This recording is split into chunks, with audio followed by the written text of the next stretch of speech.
I'm so sorry. There's nothing I can do about it. Right now, sister-in-law is standing before me, offering a heartfelt apology. How did this all happen? Well, the story goes back about a week. My name is Clara. My husband runs a hot dog stand. His name is Osamand. We met at the hot dog stand my husband used to run. He owned a small hot dog stand near the train station, right on my way home from work. I would get hungry after work and often buy a hot dog there. He initiated a conversation, and we started dating. After a few years of dating, we got married. The first time I met sister-in-law, who is now apologizing deeply in front of me, was at a family meeting. Nice to meet you. I'm dating brother. Please treat me well. Nice to meet you. I'm not perfect, but I'm sister, so please be kind. At that time, I thought a nice person had come into our lives. Brother runs a reasonably large company, and sister-in-law is the one who supported him, so he said. He spoke highly of her, calling her a solid and good wife. But a few years after brother got married, sister-in-law's true nature began to show. Every time she came to visit her parents' house, she had more designer items, and her social media was filled with photos of luxury hotel lunches with friends and designer cosmetics. We let it go as long as it didn't affect us, but eventually, sister-in-law began to demand persistent comments. Sister-in-law, why don't you comment on my social media? I only browse. Don't you have any pictures to post? No, I use social media to gather information and look at others' posts. Wouldn't it be nice to comment once in a while? Maybe if I feel like it. Please comment at least once. I'm not doing it just because you tell me to. I was annoyed with her constant requests for comments, so I started ignoring her for a while. Then, she said in a small voice, "You're such a buzzkill. Boring." From that moment on, I decided to avoid sister-in-law more than necessary. I wanted her to understand that I wasn't the type to get overly friendly, but she was thick-skinned and kept asking for comments several times afterward. Ignoring her each time, she finally gave up on the comments. Since we rarely met, I thought I could spend my time comfortably, but whenever I went back to my parents' house, our schedules would coincide, making me feel depressed every time. It happened again during my recent visit home. Sister-in-law, what do you think of this bag? It's cute, isn't it? It's a brand new collection. I'm not interested in that sort of thing. Come on now, every girl loves brand name bags, don't they? I genuinely had no interest in brands or expensive accessories, but it seemed to have struck a nerve with her that I wasn't envious. She said, "You don't have to pretend. If you're jealous, just admit it. I can even give you my old one." I was actually disinterested and annoyed, so I replied, "I really have no interest. Besides, I think those things are best left to those who like them. What's your problem? Stop being so stubborn." She snapped and left without waiting for my brother to return. She snapped and left without waiting for my brother to return. When brother got home, I protested because I thought her behavior was too much. "Hey, can you do something about your wife?" "What happened?" "She made a comment that clearly looked down on me earlier, and it made me really uncomfortable." "What do you mean?" I told him all about her constant nagging for compliments and her condescending remarks, like offering to give me her old things. Recently, she's been treated like a CEO's wife by her housewife friends, and I think it's gotten to her head. I'll have a firm talk with her too, but I'd like you to handle it smoothly. I don't want to fight either, but I don't feel like we can be friends. Just remember to keep our relationship to that of relatives. I understand. Sorry for the trouble. I want to say it's not your fault, but she's your wife. Just remember that it affects your reputation. I understand. After that, we lived peacefully without meeting. There were a few occasions, like weddings or funerals, where we had to meet. Every time, I kept my distance, and she seemed to understand, which made me feel relieved. However, during the greetings for my wedding, I was reminded that people don't really change. When my husband and I were getting married, we had a family introduction dinner with my brother and sister-in-law, my parents, and my husband's parents. Even sister-in-law, I thought, would not say anything inappropriate in such a setting, but she messed up. By the way, what kind of work do you do? I run a humble hot dog stand. Oh, really? A chain? No, it's an independent shop. A hot dog stand. That's not even part-time work. Hey, come on. But it's a hot dog stand, right? Even if you were the manager of a chain store, it's still just okay. At that point, brother was pale, and our parents were staring at sister-in-law with disbelief. Are you going home now? Yes, I'm heading home. Come on. I wanted to hear more about the hot dogs. I was furious at sister-in-law's mocking tone. Look, I've been wanting to say this for a while. Can you please stop making fun of people in the way you speak? I'm not doing that. Yes, you are. You're overthinking it. But it seems I'm intruding, so I'll make my exit now. With that, she clicked her heels and left. I'm sorry. I apologize. She wasn't always like this. It's fine. I know my job is easy to make fun of, so I'm okay with it. I'm truly sorry. After that, there was a brief bout of apologies, but the meal without brother's family ended in a harmonious atmosphere. Even after the meal, I kept apologizing to my husband, but he seemed unfazed by his easygoing personality. When I went to brother's house alone to hand over the wedding invitations, sister-in-law said, "Oh, a hot dog vendor, but you're holding it in such a big venue? What does being a hot dog vendor have to do with it? Can you afford a dress change? If you have complaints, don't come." "I don't mind going, but really," she said, her tone mocking throughout. If this attitude continued, I was ready to tell both of them that they didn't have to come to the ceremony. But there were certain circumstances with brother, so I allowed them to attend on the condition that sister-in-law absolutely wouldn't approach me. And then, the wedding day arrived. The wedding was held in a relatively large venue. During the ceremony, sister-in-law was well behaved either due to having some sense of decency or because brother had scolded her. The ceremony ended without a hitch, the reception was mostly over, and we were in the midst of casual conversation when the incident happened. As a crowd gathered around the bride and groom's seats, a drunken sister-in-law approached. She gulped down the champagne in her hand and loudly proclaimed, "A hot dog vendor's wife is heading straight for a low-life existence, isn't she?" The room went dead silent at her words. Sister-in-law, oblivious to the recoiling of those around her, continued to disparage my husband. Then, from a little distance where he was chatting, brother flew over and yelled, "You! What are you saying? But it's true, isn't it?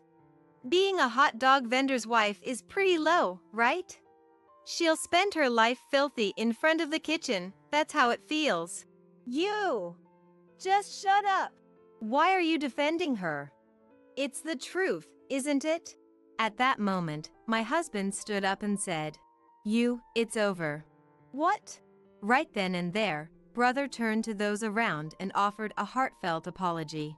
"My wife is really very sorry. No, I understand your family's way of thinking well enough." "What? What is it? What's going on?" "Listen, the guests at this venue are all people who have invested in brother's company or are business partners." "What? What have you done?" "But why? Why would a hot dog stand owner invite such people? They're not your customers." "Osamand, you see, runs the hot dog stand as a hobby. He's an investor, far wealthier than us, and holds a much higher position. He's been investing in my company and even made contracts because my sister was getting married. You've ruined everything." "No way." Yes, my husband's true identity is that of an investor. He found success at a young age and started a hot dog stand as a hobby while continuing his investments.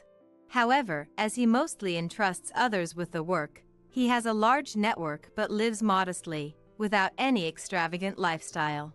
I was surprised when I found out he was an investor, but I admired his attitude of being wealthy yet living modestly and only spending money on what's really needed, which led me to marry him. After that, brother took sister-in-law away, and the event ended early, blaming a sudden illness in the bride's family. Of course, any after-parties were cancelled. Sister-in-law was summoned to a family meeting. The result was the apology at the beginning. As a result of the family meeting, it was the majority opinion that future dealings should be avoided if sister-in-law is around. Although they acknowledge brother's work, they think that trouble will eventually arise if sister-in-law is present. I agree with that.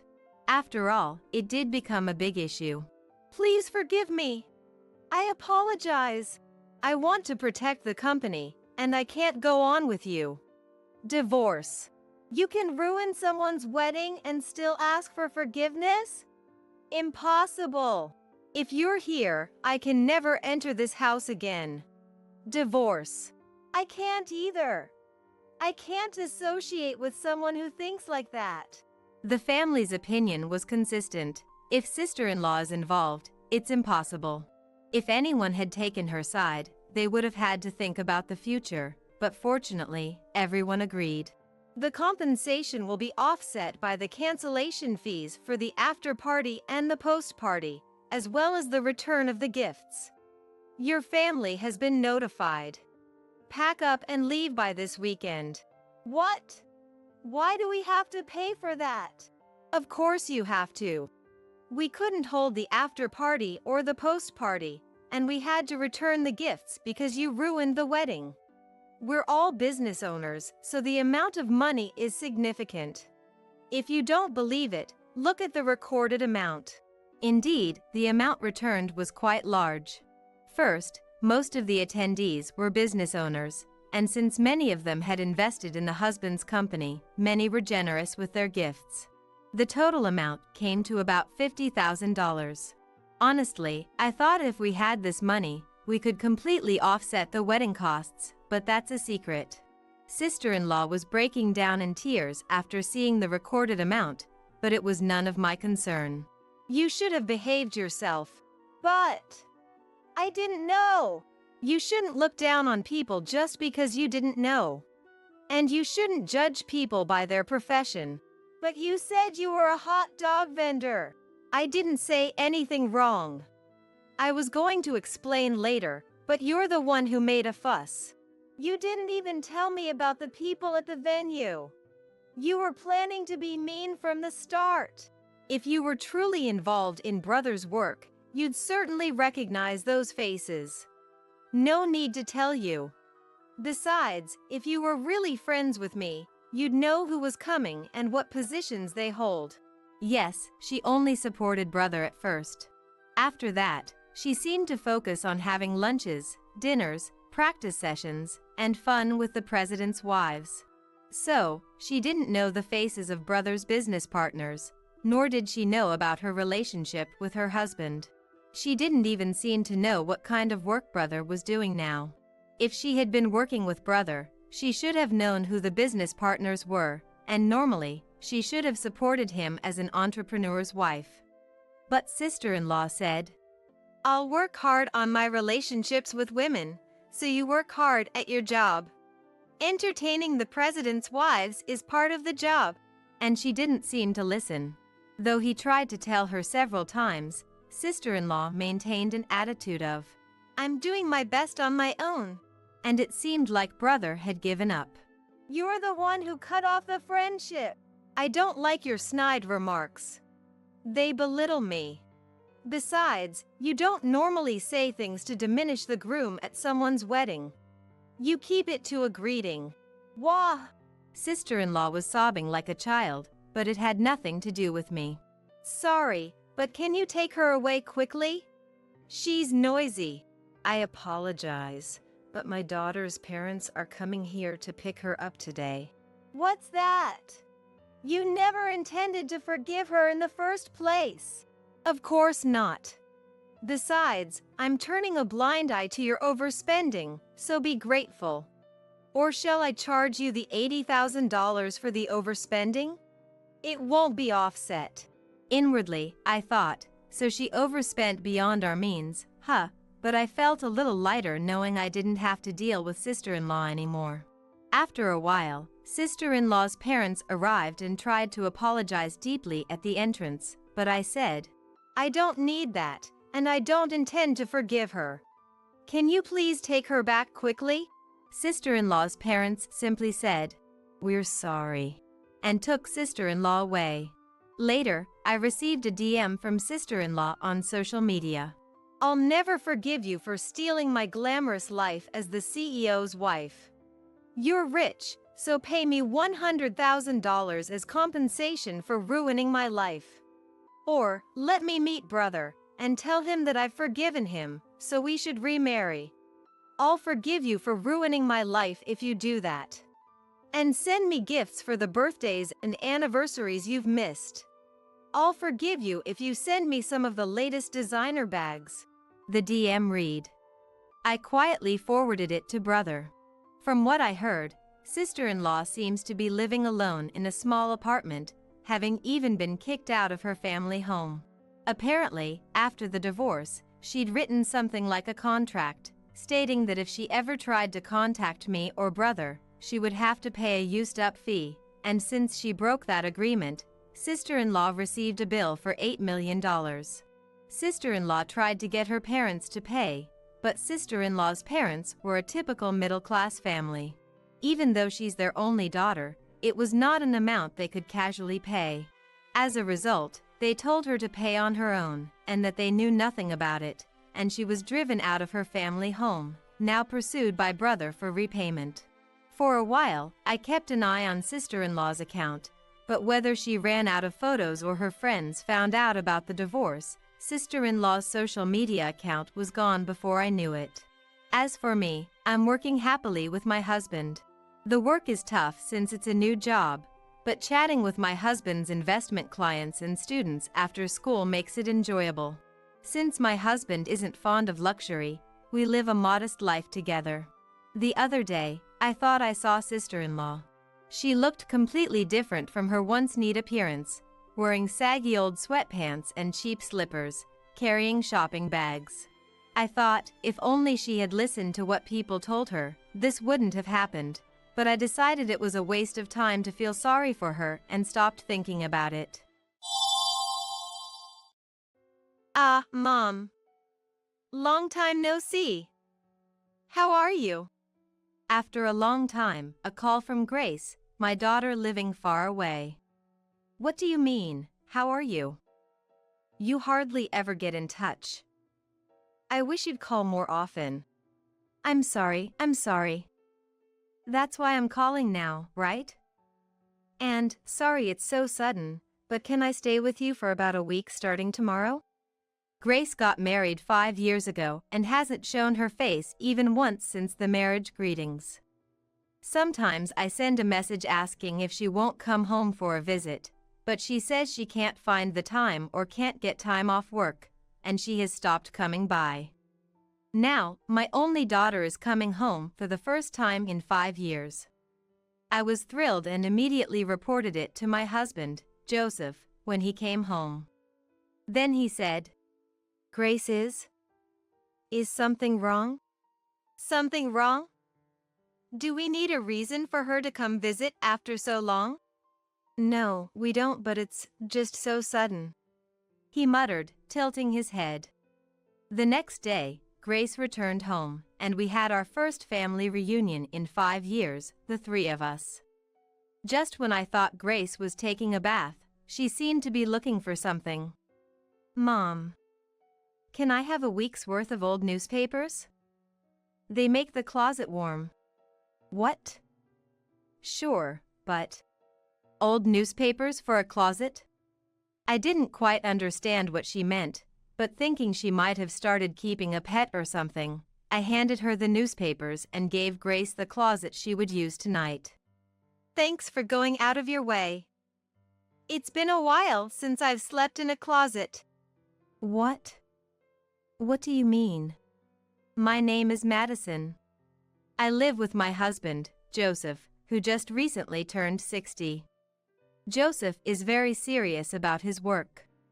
I take pride in supporting him as a housewife. He's not very talkative but always finishes the meals I cook and always says, "Thank you for the meal." It might seem ordinary to others, but I find comfort in this daily life. He has said that once he retires, he wants to take me traveling to various places as a thank you for the daily meals. And he wants to take our daughter along too. We have an only daughter, Grace. She got married 5 years ago and now lives far away, having not shown her face since the marriage greetings. Occasionally, I've sent messages asking if she will come home for a visit, but she says she can't find the time or can't get time off work, and she has become distant. Having lived under the same roof for so long, it feels like something is missing without her. I used to think we communicated well enough, and we were a close family, going shopping or watching movies together. Last year, I wanted to celebrate her turning 30, but she was too busy, and schedules didn't align, and another year has passed without doing so. Well, as long as she's doing well, that's what matters most. I didn't think that after living together for so long, we wouldn't end up not seeing each other for such a long time, so I often found myself sighing with loneliness. When will she finally have a break from being busy? But there's no use in just talking about it, so maybe I'll wax the floor today? I mutter to myself while dedicating myself to housework. Just a little longer until my husband retires. Once he has more free time, I plan to visit Grace. As I was changing my mood and polishing the floor, a call came in. Perhaps my thoughts reached her. It was a call from Grace. I was very surprised because Grace, who hardly ever shows her face or gets in touch, suddenly called. "Ah, Mom. Long time no see. How are you?" "What do you mean, how are you? You hardly ever get in touch. I wish you'd call more often." I'm sorry. That's why I'm calling now, right? And, sorry it's so sudden, but can I stay with you for about a week starting tomorrow?" I was surprised and, of course, agreed happily. When my husband came home, I immediately told him about today's call. "Welcome home. You know, Grace called today and said she's coming here tomorrow." "Grace is? Is something wrong? Something wrong? Do we need a reason for her to come visit after so long?" "No, we don't, but it's just so sudden. She said she found some time, so let's ask her about it when she comes." "How many years has it been since she came home? Let's put some effort into cooking. I just waxed the floor today. I'll clean the house from top to bottom now." Good to be enthusiastic, but please don't overdo it and collapse. While saying that to me, my husband seemed happy as he watered the plants at the entrance, talking to them. And the next day. "It's been a while, both of you. I'll be in your care for a bit." "Nice to see you, Grace. Make yourself at home." Grace, whom we hadn't seen in a long time, seemed busy, maybe too busy, as she looked a bit worn out. I was a bit surprised to see Grace, who used to gather various cosmetics and care about her makeup, appear without any, but more than that, her hair seemed much more damaged than it was 5 years ago. And her simple attire, unlike her usual interest in fashion and various clothes, made me wonder if this was her way of becoming an adult. But I had to force myself to find words of acceptance. It seemed a bit too forced. Anyway, she made the effort to visit her parents' home despite being busy, so I wanted to let her relax as much as possible. For dinner, I prepared Grace's favorite dishes. "Mom, you never fail. Everything's delicious." Grace said it was delicious as she ate, but she left almost everything after just a bite or two. I went to prepare a bed for Grace while she was taking a bath, grabbing the freshly laundered bedding I had taken in the day before. Then, Grace, who had finished her bath without me noticing. "Mom," called out. Grace used to take long baths for beauty reasons, so I was preparing leisurely, which made me a bit puzzled. When I went towards where I heard her voice, Grace was in front of the closet. Wondering what she needed from the closet, it seemed like she was looking for something. Mom. Can I have a week's worth of old newspapers? They make the closet warm." Sure. Old newspapers for a closet? I didn't quite understand what she meant, thinking maybe she had started keeping a pet or something, but I gave them to her since she asked. Regaining my composure, I carried the bedding to Grace's room. "Thanks for going out of your way. It's been a while since I've slept in a closet," she said as she received them. I was surprised, but felt it was somehow inappropriate to ask if she had started keeping a pet. So, I just stood there, mouth shut. Grace seemed puzzled by my silence and tilted her head. "Mom, what's wrong?" Nothing." I could only reply before leaving the room. My husband, who had been watching the exchange from the shadows, said, "Hey, Madison. Don't you think there's something odd about Grace's behavior?" "Yes." I shared my concerns about Grace's bare face, her overly simple attire, and how she barely ate, or rather, seemed unable to eat much at dinner. It turned out my husband had the same worries, and he sat down, covering his face with both hands. After a while, he looked at me with determination, nodded firmly and said, "Let's gently ask Grace about it tomorrow. For now, let's just go to sleep." A bad feeling stirred in my chest, but I decided to trust my husband's words and went back to my room, trying not to think about anything and just sleep. When you want to clear your mind, take a deep breath. Before I knew it, I had fallen into a deep sleep. In the morning, Grace helped me prepare breakfast. "This really feels like our family's breakfast. Brings back memories." "Grace, you can sit down and wait for it to be ready too." Our trivial conversation brought a smile to my husband's face. The discomfort from the day before seemed like an unfounded worry, and I was tempted to believe everything was fine, reminded of our life before in this peaceful atmosphere. Comforted by the familiar scene, my husband went on to water the houseplants and do his morning exercises as part of his routine. Then, Grace suddenly shouted loud enough to drown out the music from my husband's radio exercises. "I'm sorry." Startled by the sudden outburst, my husband rushed to the kitchen. I stopped making soup and turned around to see Grace apologizing over and over, dousing her fried eggs in sauce and shaking slightly. Confused by the situation and seeing Grace trembling, I froze. But my husband approached her slowly and patted her gently. "It's okay." Then, taking the sauce from Grace's hand and applying it to the rest of the fried eggs, he said in a calm tone. Then, in a gentle tone, "Our family prefers sauce on our fried eggs, don't we? Is it different for Robert?" Grace seemed to remember something. "Robert gets really mad if there's no soy sauce," and said in a low voice. At that moment, I finally understood the unease I felt yesterday and why Grace had come home. I was ashamed of how happy I was about my daughter's return, as I could imagine her position in her household. It's likely that Grace's husband, Robert, does not treat her as an equal. Grace's attire was not simple but could be considered plain. She might not wear makeup because she's not allowed to buy cosmetics. Her damaged hair and worn-out appearance could be due to stress.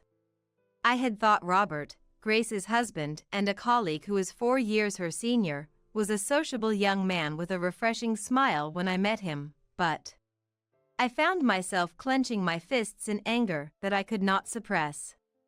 Then, my husband, Madison, gave me a look and said, "Let's have breakfast." He must have realized I was trembling with anger. He implied that making a scene now would only hurt Grace. My husband is truly wise. I quietly began setting the table with enough forks and glasses of water so we could start eating. Grace seemed a bit calmer, silently took her seat, and drank a little water. Deciding not to bring up the conversation for now, we finished breakfast as if nothing had happened and then sat back at the table to relax, at which point I tried to broach the subject with Grace without being too direct. Grace, don't worry about staying just a week.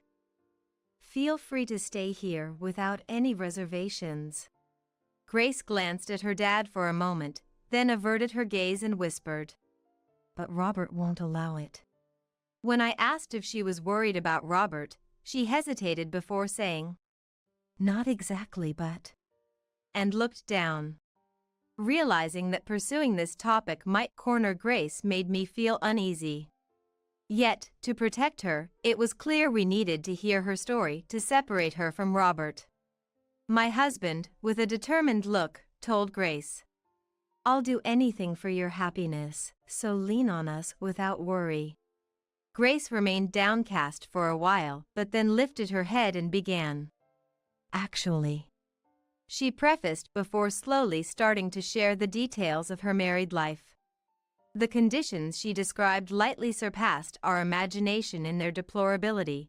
Hard to believe they could be inflicted by someone she had vowed to spend her life with.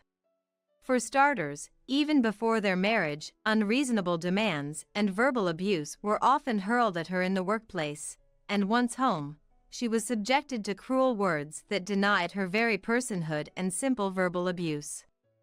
Furthermore, she was deprived of her closet and all means of communication with the outside world, including her mobile phone, were controlled by Robert, making it impossible for her to seek help. Despite both working, she was forcibly burdened with all the household chores. Robert next allowed her not to work, so she was forced to quit her job, and if she did something displeasing, he would immediately find fault and berate her. If Grace fell ill, she would be scolded instead for not being able to manage her health. Even her beloved fashion, makeup, and cosmetics were deemed a waste of money, and she was not allowed to purchase them satisfactorily. When I was shaking with anger to the point that veins were bulging on my forehead, Grace said, But Robert is also struggling because he has no outlet for his stress. In a way that seemed to defend him. That's irrelevant. My husband raised his voice in anger. Let's take it easy. I responded by grabbing his arm in an attempt to calm him. My hand was trembling slightly. Seeing my husband shake with anger, just like me, at the attention focused on our daughter, helped me regain some calm. I couldn't understand why Grace would make such a statement in defense of him, despite being subjected to such unreasonable treatment, and I looked at my husband's expression. Perhaps sensing my intent or able to imagine Grace's feelings, my husband showed a sad expression and said, Grace has always been a kind child, but... He paused before adding, I, as your parent, cannot forgive Robert, and I think you should leave him. It was rare for my usually reticent husband to make such a definitive statement, so his feelings were painfully clear to me. At the same time, I somewhat understood the reason for Grace's defense of Robert from my husband's pained expression. It must have been a form of self-defense, a way to protect herself. Believing that he was not at fault was the only way she could protect herself, perhaps because she was too traumatized to make a sound judgment. The reality that our daughter had been so badly hurt was thrust upon us, leaving us overwhelmed with frustration and helplessness, tears unstoppable. And the anger towards Robert, who could hurt his wife so much and carry on as if nothing happened, made us tense with rage. We are not heartless parents who could stay silent after seeing our daughter hurt like this. She is our daughter, whom we have cherished and loved dearly. A serious, personable, and kind daughter, liked by everyone. We all believe such a person should never have to suffer harm from anyone. We will protect Grace and ensure she divorces Robert to reclaim the life she deserves. Because there are limits to what a layman can do, We need to find a trustworthy lawyer. Even after a week had passed, we kept Grace at our home. Abusive messages asking why she was not at home were sent to her multiple times by Robert, so we had Grace turn off her mobile phone. Likely, he was managing the GPS too. His messages made it seem like he knew she was at our house, her family home, but thankfully, there was no sign of him showing up in person. Then, we hired a wise lawyer with good online reviews to ensure Grace's divorce proceedings went smoothly and started gathering evidence. At first, Robert flatly refused to divorce, but he quieted down after testimonies were obtained from coworkers about the verbal abuse and unreasonable demands Grace faced while still employed. Moreover, testimonies from neighbors about hearing Robert shouting at Grace and finding recorded calls between Grace and him forced him to consent to the divorce. It seems he was the type to make enemies even among those around him. It's clear that no matter how much one tries to improve their outward behavior, it cannot fully cover their actions. But even with the divorce confirmed, we cannot be at ease. Considering Robert's nature, it's unlikely he will remain quiet. Taking the lawyer's advice to use the law's full force, we decided to ask Grace if she would be willing to file a lawsuit. My true desire is to use the full force of the law to ensure that our daughter never has to face him again, but I wonder what Grace's feelings on the matter were. We must not forget that our actions were taken not for revenge against Robert, but solely to protect Grace. Overstepping what she desires would be wrong and not what we want. After some thought, Grace shared, "I don't want to go back to that life, and I never want to see Robert again."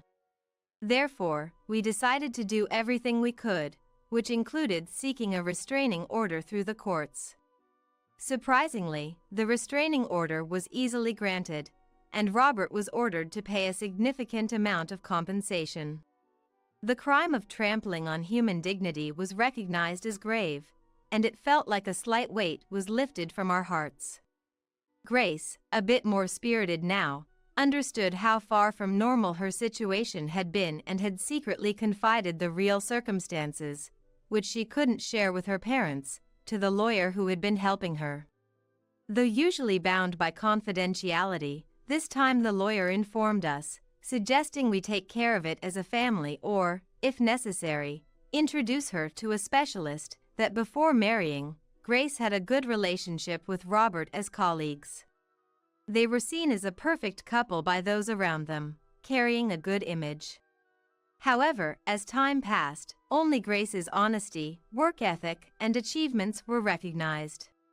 And she began to outpace Robert in the company. Robert, though sociable, had a high pride and often blamed others when things didn't go well, which meant he didn't receive favorable evaluations. The gap between Grace and him gradually widened, and it was accepted with a sense of inevitability by those around them. There was talk among peers about whether Grace would leave Robert or if Robert should be supported by Grace, which eventually reached Robert's ears. From that point, Robert began to take out his jealousy and irritation on Grace, effectively controlling her social interactions and making it impossible for her to leave. After she tried to break it off once, his escalation prevented any separation, leading Grace to think she might just have to endure it. Robert's jealousy of Grace, who was well regarded by her peers, did not cease, and he began to verbally abuse her within the company, often witnessed by colleagues. However, this was never brought to light, and Grace, under Robert's control, had no one she could turn to for advice. Upon marrying, she was forced to quit her job. Grace intended to support the household finances through dual incomes, and initially, Robert agreed. However, once married, he changed his attitude. As a housewife, Grace found herself restricted in every aspect. Firstly, financially. Due to unreasonable demands to reduce spending, she was deprived of her closet, and all communication devices, including her mobile phone, were controlled by Robert to cut costs. There were also restrictions on going out, and she could no longer take care of her appearance, resulting in damaged hair and skin. Women tend to improve their mood by doing their hair, dressing fashionably, applying makeup, and engaging in such recreational activities, but it seems all of these were taken away by Robert. Seeing Grace living a restricted life made Robert mistakenly believe he had the upper hand, leading to an escalation in his unreasonable verbal abuse and demands. It's a disturbing story. Hearing this from the lawyer, I've often wanted to scold my past self for not seeing through such a cowardly man. It became clear that Grace, having had her means of communication, including her mobile phone, taken away and her outings restricted, struggled to contact us. Certainly, if she couldn't use her mobile phone except in front of Robert, she couldn't ask for help. We regret not actively reaching out to Grace instead of waiting for her to contact us, such as visiting her or stopping by when we were out and about. To avoid Robert's verbal abuse and unreasonable demands, Grace was forced to appease him, likely leading her to suppress her own feelings and act against her will. The only silver lining was when Robert left Grace's mobile phone at home during a long business trip, allowing Grace a chance to contact us. Whether it was accidental or intentional, without it, Grace might not have reached out to us. We're grateful Grace found the courage to ask for our help, and that we noticed the changes in our daughter. I was glad we could be of assistance. Initially, when we heard everything from Grace, we were filled with regret for not noticing her situation sooner, but now, we're genuinely relieved to see Grace smiling and living with us. We didn't lose our daughter, after all. Currently, Grace spends her days with us. She occasionally helps my husband with his gardening hobby, sweating together. Though my husband planned to get into it more seriously after retirement, with Grace's help, we might consider expanding it sooner. I've been entertaining the idea of eventually selling our produce at markets or supermarkets, though it's just my wishful thinking, but it would be a joy if that day comes. In any case, I'm glad we could bring back Grace's smile. We haven't returned to joking around or nagging each other like before, but I'm looking forward to gradually seeing the old Grace return.